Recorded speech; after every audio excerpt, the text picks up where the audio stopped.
Esdras capítulo 7. Estamos estudando a Bíblia desde Gênesis. E nós começamos há uns 7 anos e já estamos em Esdras. A ideia é chegar até Apocalipse. E quando a gente chegar em Apocalipse, Jesus volta. Brincadeira, gente, tá? Ele pode voltar até agora em Esdras, está tudo certo. Mas a gente está aí estudando a Bíblia desde Gênesis, praticamente capítulo por capítulo a cada semana. Às vezes a gente dá uma pausazinha e depois a gente retorna, mas é o nosso propósito aí estudar todas as quartas-feiras. Pastor, perdi todos os outros estudos de Esdras, o que eu faço? YouTube, vai lá, procura o canal da Igreja Batista Betânia em Volta Redonda, está tudo lá, Spotify, está tudo lá, você gosta de ouvir, coloca para ouvir no carro quando você está indo trabalhar, e você vai aí se atualizando com os estudos, para que você chegue com o que está hoje aqui, o que você vai ouvir, você vai poder estar antenado melhor em tudo que já aconteceu até agora. Estamos juntos? Vamos orar?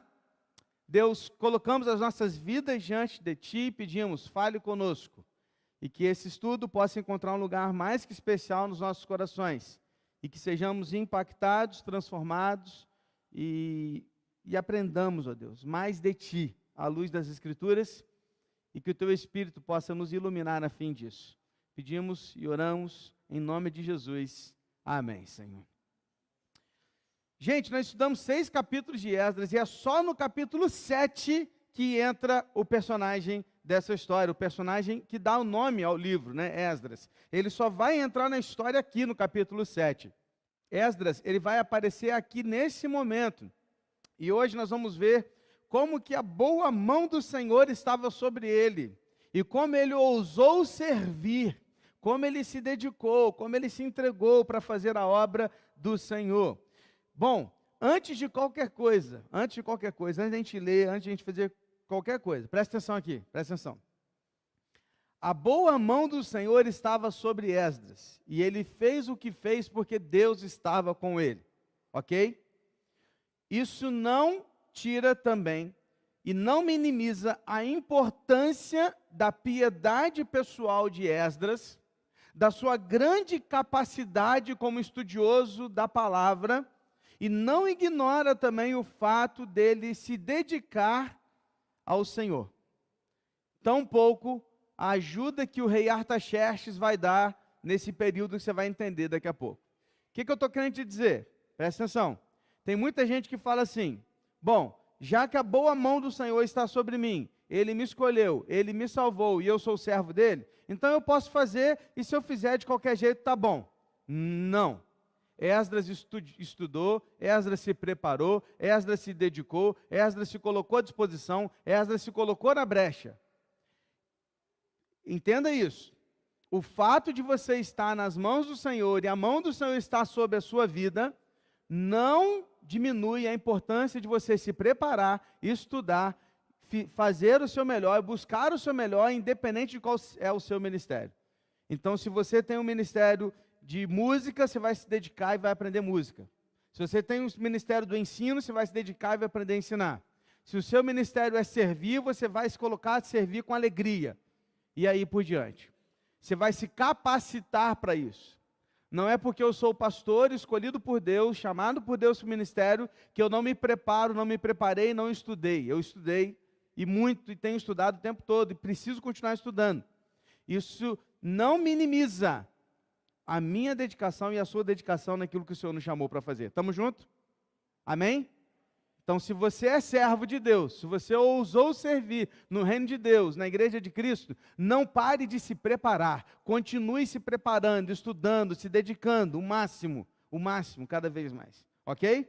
Dito isso, vamos para a leitura. Esdras capítulo 7, quero ler com você alguns blocos de versículos. Nós vamos começar com os 5 primeiros versículos que dizem assim: passadas estas coisas no reinado de Artaxerxes, rei da Pérsia, Esdras veio da Babilônia. Esdras era filho de Seraías, filho de Azarias, filho de Ilquias, filho de Salum, filho de Zadok, filho de Aitute, filho de Amarias, filho de Azarias, filho de Meraiote, filho de Zeraías, filho de Uzi, filho de Buque, filho de Abizua, filho de Finéias, filho de Eleazar, filho de Arão, o sumo sacerdote. Para aqui um pouquinho. Como eu disse para você, foi apenas no capítulo 7 que Esdras aparece na história. E nesses primeiros 5 versículos nós temos aqui o destaque da chegada de Esdras, ou seja, da ida de Esdras para Jerusalém, e também a sua linhagem. Você vai se lembrar, nos estudos atrás, quem está acompanhando com a gente aqui desde o início no Esdras vai se lembrar disso, que eu disse para vocês que todo judeu, sacerdote, levita que tinha chegado da Babilônia, lembra que eles vêm da Babilônia, chegam em Jerusalém está destruída. Aí os judeus chegam aqui e têm que reconstruir, tomar os seus lugares, ter os seus terrenos, reconstruir suas casas, para provar que eles eram daquele lugar, para provar que eles eram levitas e sacerdotes. Como é que eles faziam? Eles provavam que eram descendentes dos judeus de cada família, provando que eles eram de cada tribo de Israel. Lembra disso? Lembra? Maneiraça as cabeças assim. Acho que eu lembro, Então, tinha que provar a linhagem, não era simplesmente chegar lá assim, eu sou judeu, eu sou da família de Judá, eu sou da família de Benjamim. Não adiantava, você tinha que provar. Então, tinha que pegar a certidão de nascimento, pegar lá a árvore genealógica e falar, olha, eu vim desse, ok? E muitos não puderam assumir os seus lugares, suas posições, porque não conseguiram provar. Lembra disso agora? Lembrou? Né? Então, ou seja, para chegar naquela situação, era preciso provar a sua descendência. Agora, quando a gente chega nos 5 primeiros versículos de Esdras capítulo 7, é fantástico. Sabe por quê? Porque Esdras não prova apenas a sua descendência de pai, avô e bisavô. Ele prova a sua descendência até Arão. Uau! Quem é Arão, pastor? Arão é lá na história com Moisés, lembra? O primeiro sumo sacerdote da história, aquele que começou toda a linhagem sacerdotal. Ou seja, Esdras, ele prova a sua linhagem até chegar em Arão. Ele deixa claro para todos de que linhagem ele era. E isso é muito importante porque isso dava autoridade para Esdras ser ouvido e ser respeitado. Esdras, ele não desperdiça o rico legado espiritual que lhe foi confiado. Na verdade, ele usou tudo isso para honrar ao Senhor e servir o seu povo. Então, a primeira coisa que está muito destacada aqui nesses 5 primeiros versículos é que Esdras tinha uma linhagem espiritual comprovada e isso lhe dava autoridade para ser quem ele foi e servir como ele serviu. 2 reflexões rápidas surgem quando a gente entende isso. Primeiro, não desperdice o legado espiritual que a sua família deixou para você. Quantos aqui poderiam dizer o quanto seus pais ou avós oraram por você? O quanto seus avós se dedicaram, o quanto seus pais se dedicaram, mesmo nos seus erros, dificuldades. Não estamos falando aqui de perfeição, não. Todos nós somos errantes e pecadores. Mas o quanto eles se dedicaram para que você tivesse, sabe, uma vida ali dedicada ao Senhor, uma vida pronta a ser um servo de Deus. E quantas vezes nós jogamos isso no lixo? Quantas vezes a gente olha para, vezes, algumas famílias, a gente olha, poxa, cadê o fulano? O fulano está no mundo. Eu falei, não é possível.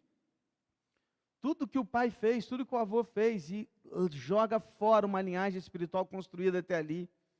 Então, cuidado para você não rasgar uma história que está sendo construída pela sua família. E em segundo lugar, uma segunda reflexão rápida aqui é a seguinte: viva de uma forma tão agradável a Deus, a ponto de que a sua descendência seja abençoada pela sua história.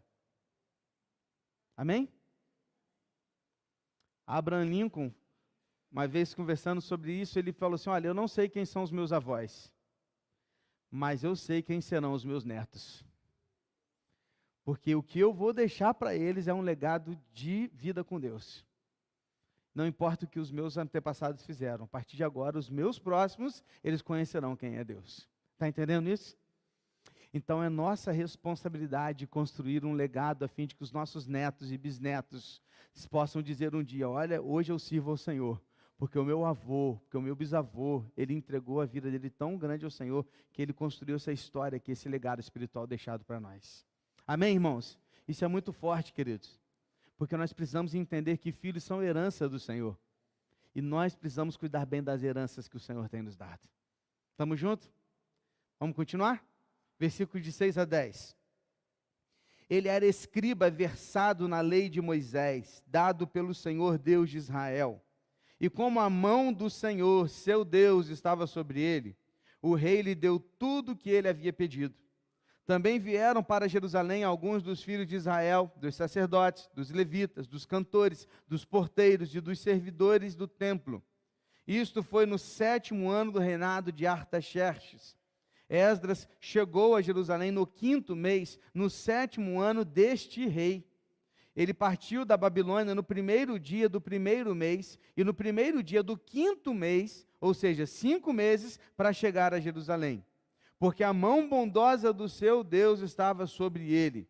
Porque Esdras pôs no coração o propósito de buscar a lei do Senhor, cumpri-la e ensinar em Israel os seus estatutos e os seus juízos. Esse bloco de versículo aqui nos relata a caravana liderada por Esdras que voltou a Jerusalém.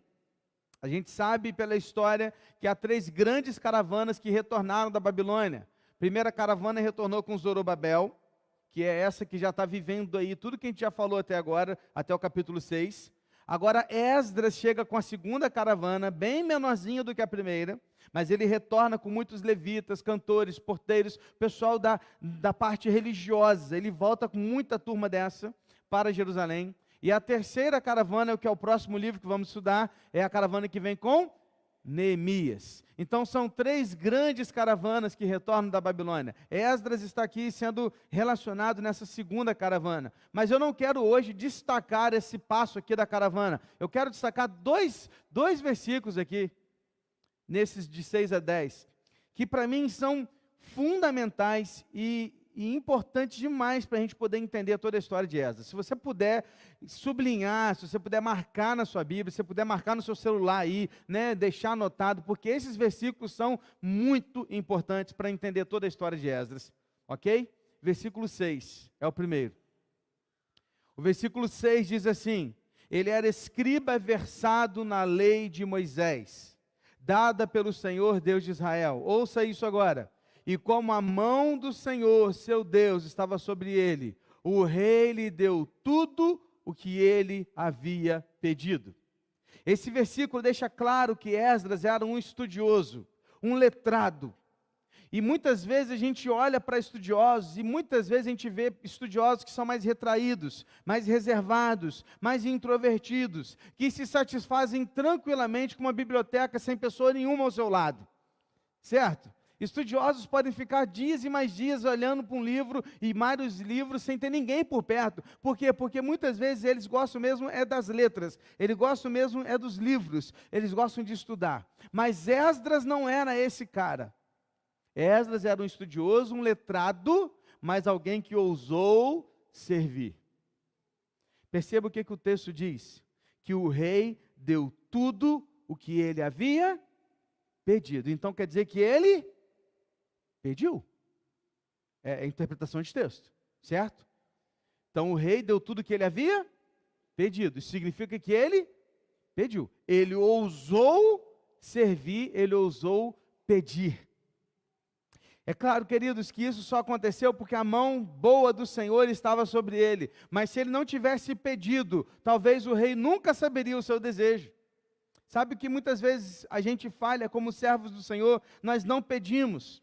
Nós não pedimos em 2 aspectos. Primeiro, muitas vezes nós não pedimos ao Senhor, nós pedimos errado.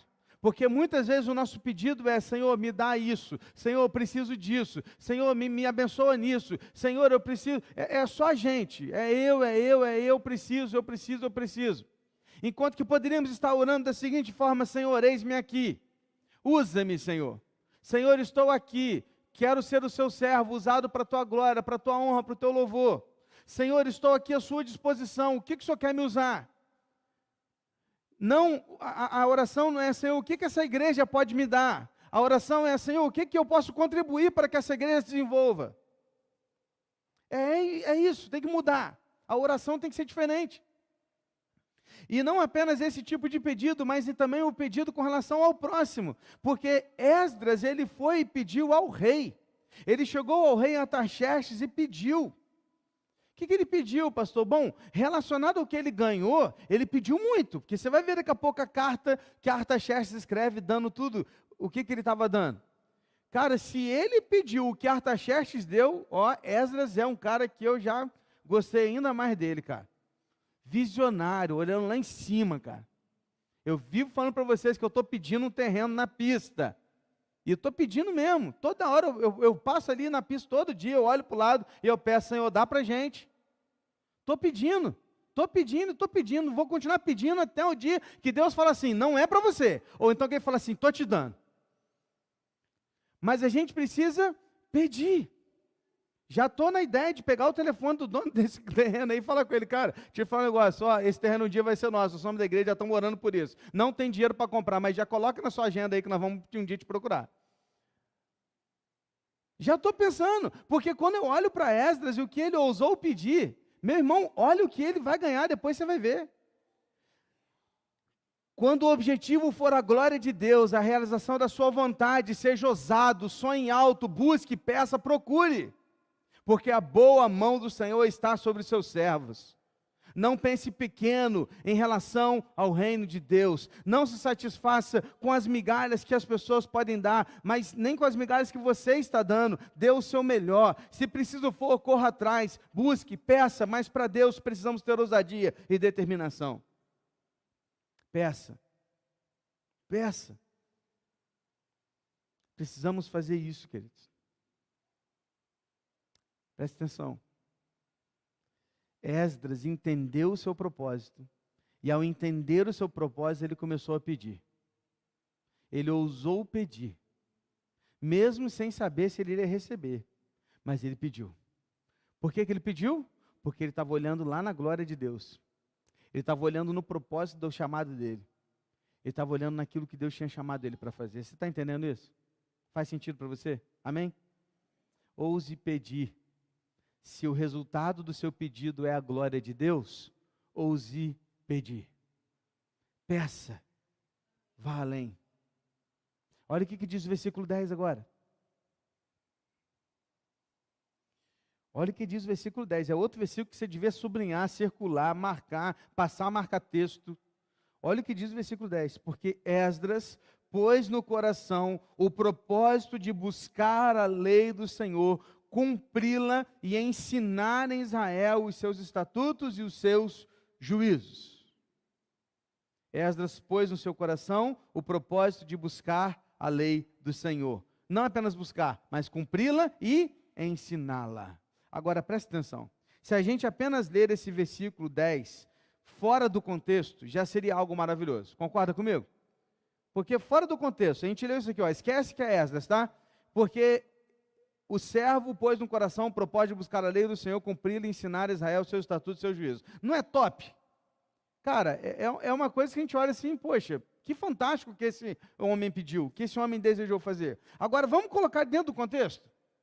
Olha só, hein? Se você só lesse que um homem decidiu buscar o Senhor e viver para a sua glória, já é fantástico. Agora, vamos pôr dentro do contexto. Vem comigo.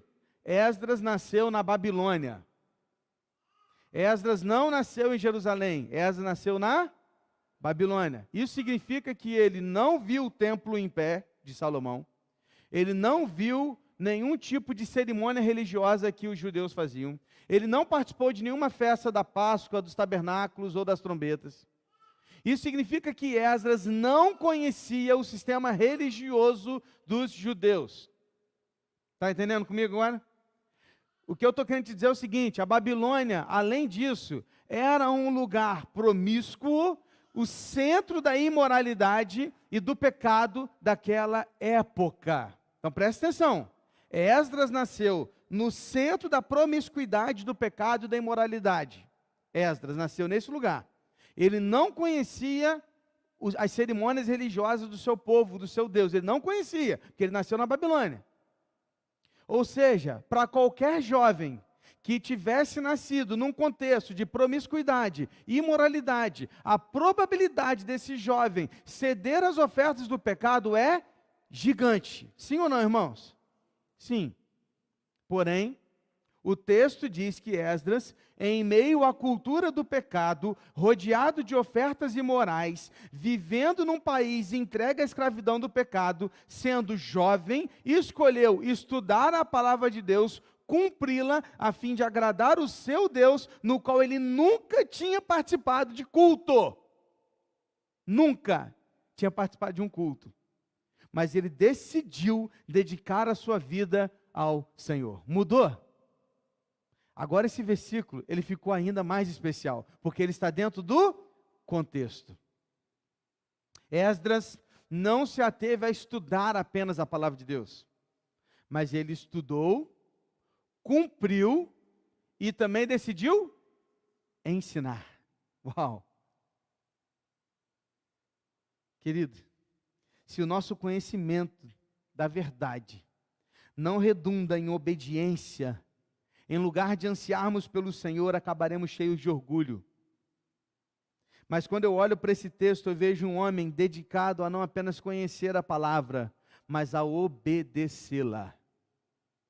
Esdras não apenas estudou a palavra, ele obedeceu a palavra. E tendo obedecido a palavra, ele se dedicou a ensinar a palavra. Uau! Esse é Esdras. Aí eu fico pensando na nossa molecada hoje em dia, na nossa atualidade. Fico pensando na gente, você também. Olhe para todo o ambiente promíscuo que nós estamos inseridos hoje. Olhe para a sociedade a qual nós estamos inseridos. Olhe para o seu redor e você verá um meio caído, um meio corrompido, um meio que acha legal passar a perna no outro. O meio que se acostumou com o jeitinho brasileiro, que nada mais é que errar a fim de ganhar vantagem em cima de outra pessoa.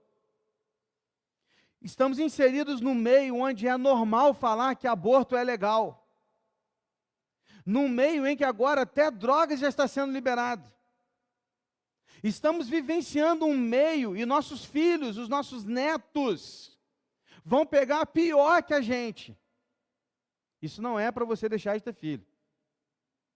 Isso é para você ter filho, ensinar o seu filho a ser um embaixador do rei. Amém? Para que ele mude esse mundo junto com aquilo que tem o propósito de Deus. Falamos disso no domingo passado. Mas o que eu quero te dizer é o seguinte: diante de tudo isso, não seja influenciado pelo meio que você vive. Seja a influência que leva as pessoas a Deus.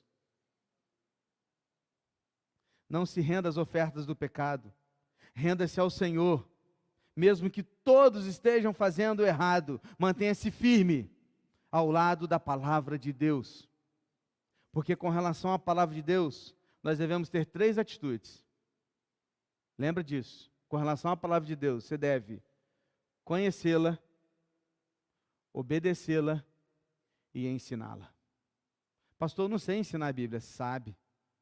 Você pode não saber ensinar explicando o que muitas vezes o pastor faz, um professor faz, mas você sabe ensinar, sabe como? No seu dia a dia, na sua prática, na maneira como que você age e reage às situações. E muitas vezes nós ensinamos sem ver, porque é o exemplo que arrasta. Ensine a palavra através do seu viver diário. Estamos juntos? Amém? 11 a 26. Dos versículos 11 ao 26, vai ter o retrato aqui, o registro, melhor dizendo, da carta que o rei Artaxerxes escreveu e enviou através de Esdras para a região de Judá. Então presta atenção, ó. Artaxerxes é o rei aqui da capital, tá? Pérsia, estão aqui. E aí Artaxerxes escreve uma carta, né, um rolo, fecha o rolo pergaminho, sela com o seu anel, pega essa carta, dá na mão de Esdras e fala: pode ir agora para Jerusalém cumprir o seu propósito. Esdras vem, 5 meses de viagem e chega a Jerusalém. Quando chega a Jerusalém, ele tem essa carta para ser lida aos governadores e líderes de todas as cidades aqui envolvidas, porque tudo isso aqui está debaixo do Império Persa. Está comigo? Amém? O que essa carta destaca? 3 coisas. Primeiro, a autorização do rei dada a Esdras e ao povo de Judá. Olha os versículos 11 e 12. Esta é a cópia da carta que o rei Artaxerxes entregou ao sacerdote Esdras, o escriba versado nas palavras, nos mandamentos e nos estatutos que o Senhor deu a Israel. Artaxerxes, rei dos reis, ao sacerdote Esdras, escriba da lei do Deus do céu, paz perfeita. Isso aqui é um cabeçalho que está dizendo, Esdras é minha autoridade neste lugar. É isso. Agora é muito interessante pensar que o próprio rei Artaxerxes reconhece Esdras como versado nas palavras, nos mandamentos e nos estatutos do Senhor, rei de Israel. Que coisa maravilhosa. Coisa maravilhosa é quando alguém olha para qualquer outra pessoa e pode falar de você assim, olha, eu conheço fulano, conheço, olha, aquele fulano lá, ele é servo de verdade. O cara é diferenciado na empresa. Ele é diferenciado lá na faculdade. Olha aquele rapaz lá, ele é diferente mesmo. Você pode ver pelo namoro dele, você pode ver pelo casamento dele, você pode ver pela atitude dele. Dá para ver? Dá. E maravilhoso quando alguém vê em você Cristo. Isso é para glorificar o Senhor. E Artaxerxes, o rei, viu em Esdras alguém versado e conhecedor, da palavra de Deus. Ou seja, em primeiro lugar, o rei Artaxerxes nomeou Esdras líder daquele grupo e agente em Judá. Olha o versículo 26. Para você entender a autoridade que Esdras tinha na autorização que o rei deu para ele. Olha o que diz o versículo 26. Todo aquele que não observar a lei do seu Deus e a lei do rei com diligência, seja condenado ou à morte, ou ao desterro, ou ao confisco de bens, ou à prisão. Você está entendendo? Esdras tinha autoridade para prender, para condenar e para matar, caso aquela pessoa não quisesse obedecer a Deus e o rei. Tamanha autoridade que Esdras recebeu do rei Artaxerxes. Está comigo? Primeira coisa então que a carta fez foi dar o quê? Autorização. Segunda coisa que a carta do rei deu, versículos 13 e 14, deu liberação para o retorno. Então, em segundo lugar, essa carta dá liberdade aos judeus para voltar para casa. Versículos 13 e 14, estou decretando que no meu reino, todo aquele que do povo de Israel e dos seus sacerdotes e levitas que quiser ir com você para Jerusalém, que vá. Você está sendo autorizado pelo rei e os seus 7 conselheiros para fazer uma averiguação em Judá e em Jerusalém, segundo a lei do seu Deus, a qual está em suas mãos. Então, em segundo lugar, o rei autoriza o quê? Liberdade. Todo judeu que quisesse voltar para Jerusalém estava liberado. Fechou? Terceiro lugar, o que ele dá agora, nós vamos ler um pouquinho mais agora, tá? Do 15 ao 26. O que o rei dá agora? Indenização. O rei está dando agora dinheiro. Lembra do que eu falei para você que Esdras pediu? Lembra? Agora você vai entender que se ele pediu o que o rei deu, rapaz, tem que aprender com Esdras a pedir, porque eu tenho que pedir melhor. Olha o que ele diz, vem comigo. 15 a 26. Leve a prata e o ouro que o rei e os seus conselheiros espontaneamente ofereceram ao Deus de Israel, cuja habitação está em Jerusalém. Leve também a prata e o ouro que você achar em toda a província da Babilônia, com as ofertas voluntárias do povo e dos sacerdotes, oferecidas espontaneamente para o templo do seu Deus em Jerusalém. Para um pouquinho, é porque tinha muito judeu que não queria voltar. Então o que esses judeus faziam? Eles contribuíam para que esse povo que voltasse pudesse reconstruir. Então é dessas ofertas voluntárias que o rei também está falando. Continua comigo. Empregue esse dinheiro com diligência e compre novilhos, carneiros, cordeiros, com as suas ofertas de cereais, as suas libações, para oferecer sobre o altar do templo do seu Deus em Jerusalém.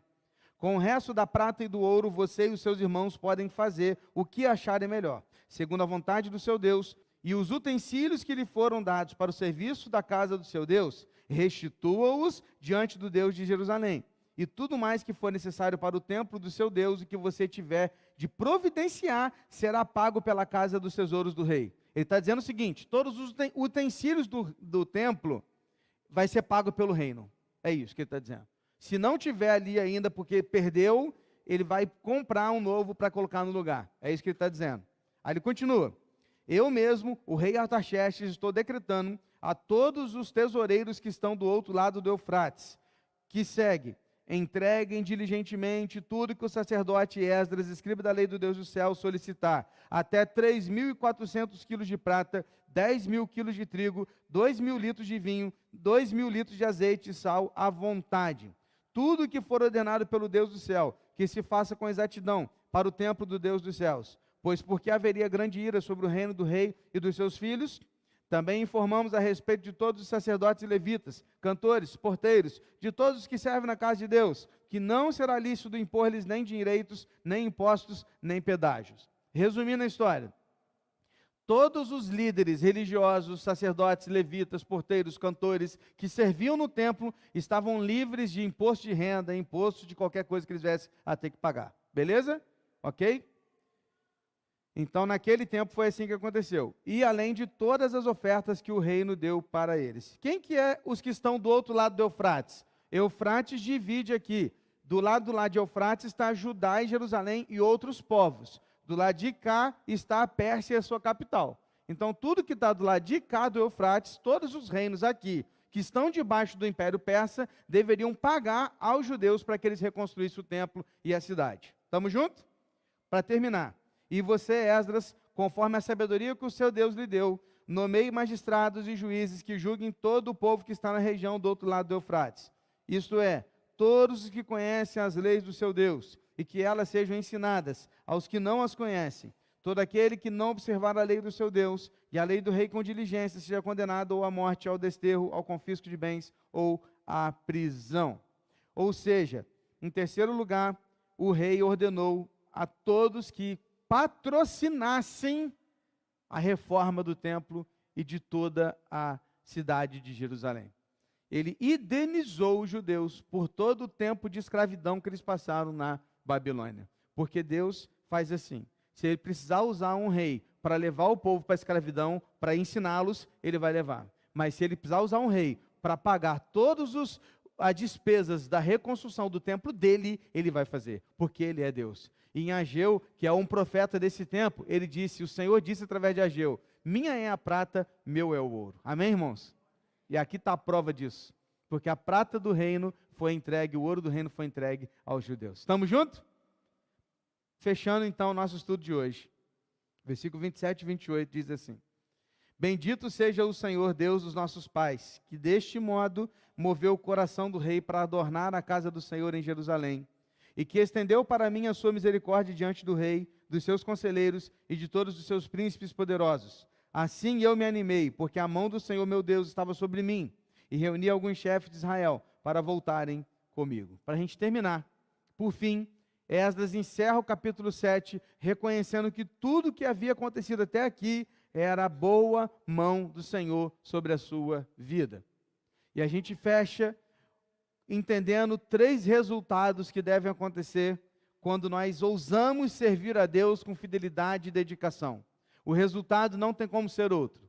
3 características do resultado de alguém que serve a Deus. Primeiro, a glória é somente do Senhor. Amém? Foi o que ele disse. Bendito seja o Senhor, Deus dos nossos pais, porque Ele moveu o coração do rei para adornar a casa do Senhor. Esdras entendeu que, embora ele tenha pedido, quem deu autorização, quem moveu o coração do rei foi o Senhor. Então a glória toda é de Deus. Não importa o quão bom você seja, a glória é de Deus. Não importa o quão bom você fez, o quanto você entregou, o quanto você ofertou, a glória não é sua, a glória é de Deus. Tudo é para Deus e é para a glória do Senhor. Não se trata de homens, se trata do Senhor. Segunda característica de um resultado que agrada a Deus é entender que o ânimo que vem para nossas vidas vem do Senhor. Ou seja, quem nos anima é o Senhor. Está desanimado de servir na casa do Senhor? Está desanimado? Então deixa eu te mostrar aqui, ó. Quem que animou foi o Senhor. Olha o que diz o versículo aí que a gente está lendo. Assim eu me animei, porque a mão do Senhor, meu Deus, estava sobre mim. Muitas pessoas começam e desistem de servir a Deus com o tempo, por várias razões.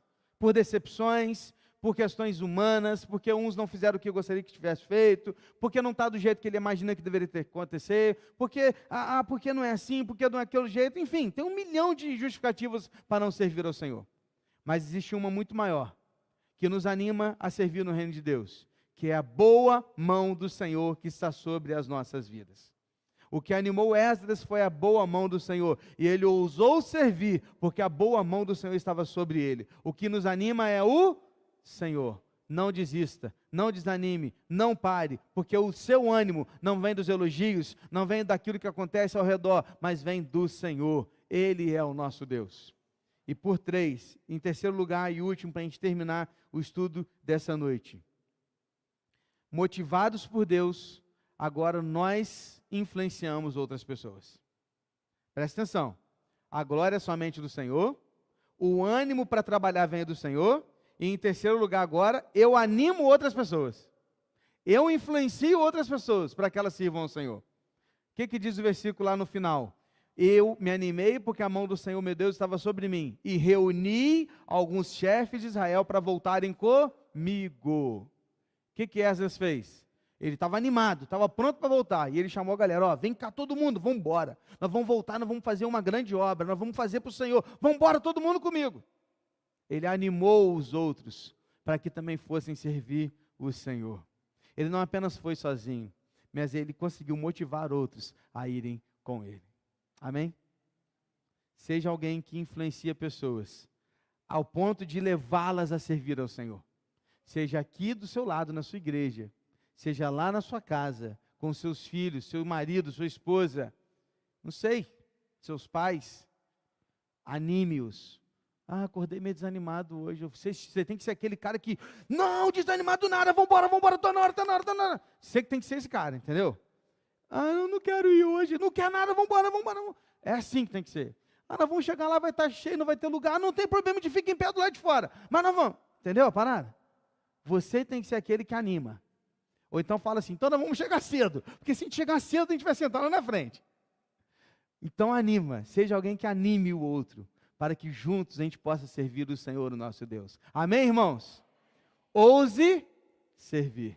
Que Deus abençoe a sua vida. Vamos orar?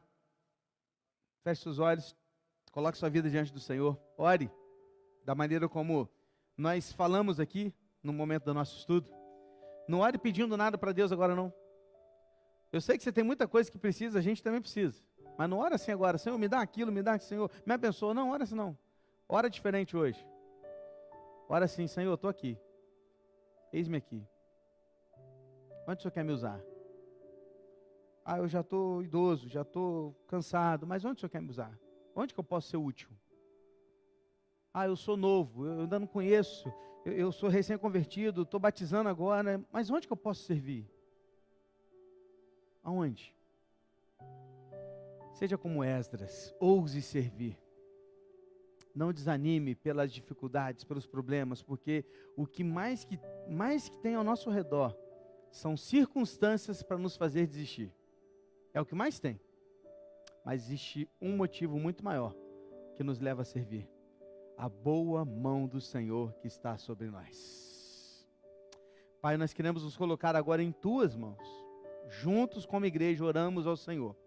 Colocamos nossas vidas diante de ti, diante desse estudo. Pedimos, Pai, usa-nos. Faça conosco o que o Senhor fez com Esdras. Pai, queremos estudar mais da Tua palavra, conhecê-la, mas não apenas conhecê-la, queremos obedecê-la. E obedecendo a palavra de Deus, queremos ensiná-la aos outros, com a nossa prática, com o nosso viver, com o nosso falar, com o nosso agir. Ajuda-nos, ó Deus, para que sejamos motivados a servir o Senhor, independente das circunstâncias, que nada nos faça desistir, porque a boa mão do Senhor está sobre nós. E isso é suficientemente bom para nos manter de pé, prontos para adorar o Senhor, ó Deus, com a nossa vida. Por isso, usa-nos. A Tua igreja está aqui, Deus. Usa a Tua igreja para a salvação de vidas, para a edificação dos santos e para a propagação do Teu Evangelho. Usa-nos. Estamos aqui para ser usados em Tuas mãos. Faça conosco o que o Senhor fez com Esdras. Nos dê sonhos como Esdras sonhou, nos ensine e nos ajude a pedir como Esdras pediu, para que a gente possa, sim, buscar a Tua glória, e no final de tudo a gente possa dizer como Esdras disse, bendito seja o nome do Senhor, porque foi o Senhor que moveu corações, moveu montanhas, para que tudo se realizasse como se realizou. Toda a glória é Sua. É por isso que nós estamos aqui, para glorificar o Teu nome. Em nome de Jesus que nós oramos. Amém, Senhor. Que Deus te abençoe. Passamos um